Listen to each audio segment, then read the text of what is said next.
So up to this point, we learn about the circular motion of the charged particle when it is moving in the magnetic field. It may be completely submerged in the magnetic field region or may enter from outside into the magnetic field region. Now let us take few illustrations for consolidating the concept. So let us take this illustration. You can observe in this figure there is a limited strip of the magnetic field region that is having length L, and magnetic field is into the plane, that is cross, and magnitude of the magnetic field is B. And here a charged particle of charge Q and mass m enter into the magnetic field region from outside with velocity v0. And here it is asked, what is the maximum velocity to be given to the charged particle so that it can return to the same side? We know when it start entering into the magnetic field region, the path of the charged particle becomes circular. Let us draw this diagram again. Suppose it start entering at this point. This is the line of motion of the charged particle. For finding the direction of the force, we can use the right hand rule. For right hand rule, what we will do? We stretch the finger in the direction of the magnetic field. Velocity, that is the thumb direction. The force should be in the upward direction, like this. So this is the direction of the force. That means the center of the circular motion should lie in this line. So after this point, the charged particle will start moving in the circular path like this. If velocity is more, the radius of the rotation will be more. You can observe here, in this situation, charged particle will not return to the same side because radius of the rotation is greater than L. For charged particle to return to the same side, it is compulsory the radius of the rotation of the charged particle inside the magnetic field should be equal to L. That means R equal to L. Right? This radius of rotation should be equal to L. And we know radius of the rotation when it is moving in the circular path in magnetic field, that is equal to mv divided by qb. So this radius should be equal to mv divided by qb. From this relation, we can get the value of Vmax. That is V equal to QBL divided by M. This is the maximum velocity then that charged particle can have for returning to the same side. So here we got the velocity, that is the maximum velocity of the charged particle when charged particle return to the same side. If we observe the motion of the charged particle, we can observe this is the initial direction of the motion, that is along the positive x direction.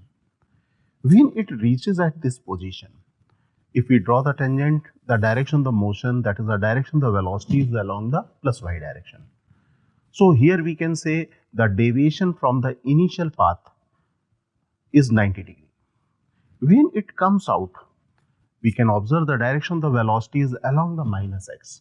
That means the deviation from the initial path is 180 degree, that is equal to pi.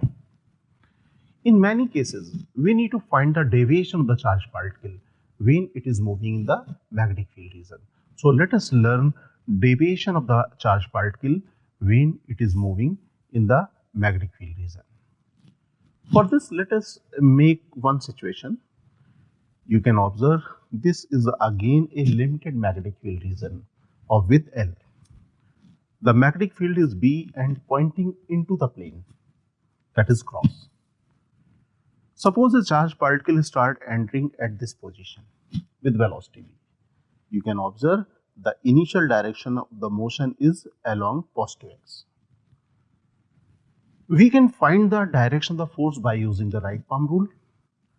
If we stretch the finger toward the direction of the magnetic field and thumb in the direction of the velocity, force on the charged particle should be in the upward direction, like this.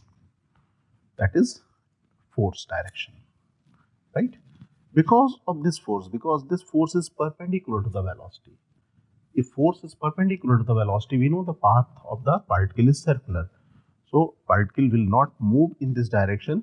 It will deviate from initial direction, move in the circular track.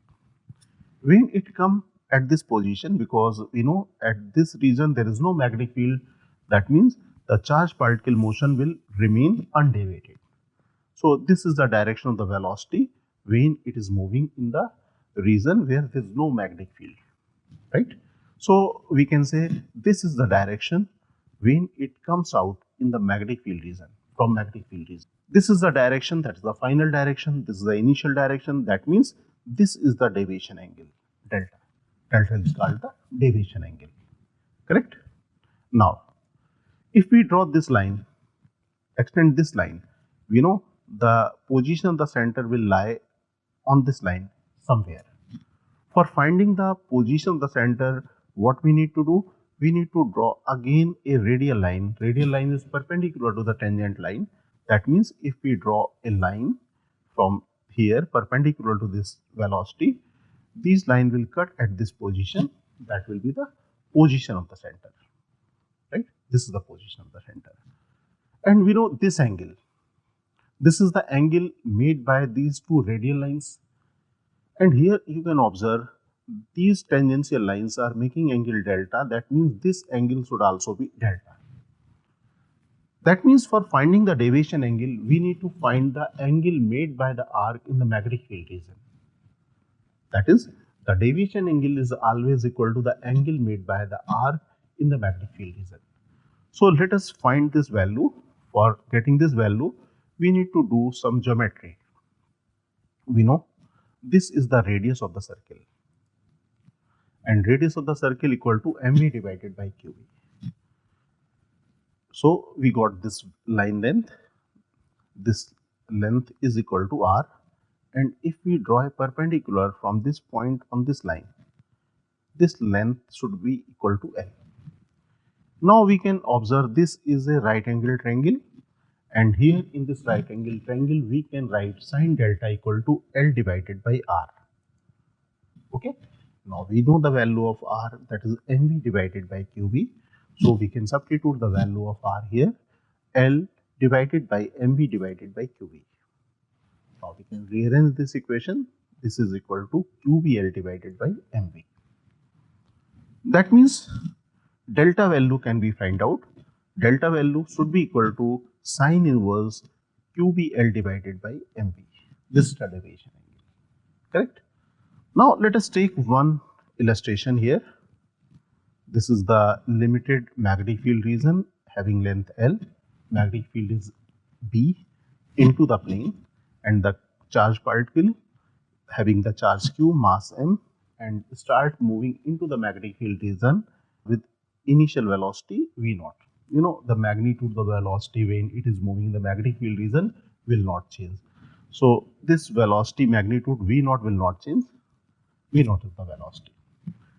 Suppose this particle, while it complete motion inside the magnetic field, if deviation angle is 30 degree, and in the question we are asked to find the value of L in term of Q, M and magnetic field B, right?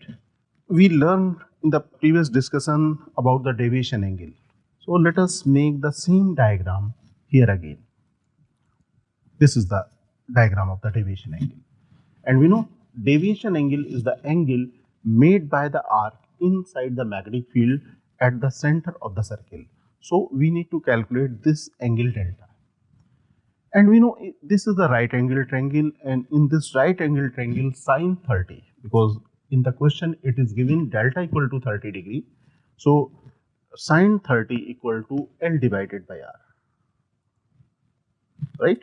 And R equal to mv divided by qv, and sine 30 equal to 1 by 2. Now we can get the value of L. L equal to mv divided by 2 qv. This is the length of the magnetic field region for the required condition.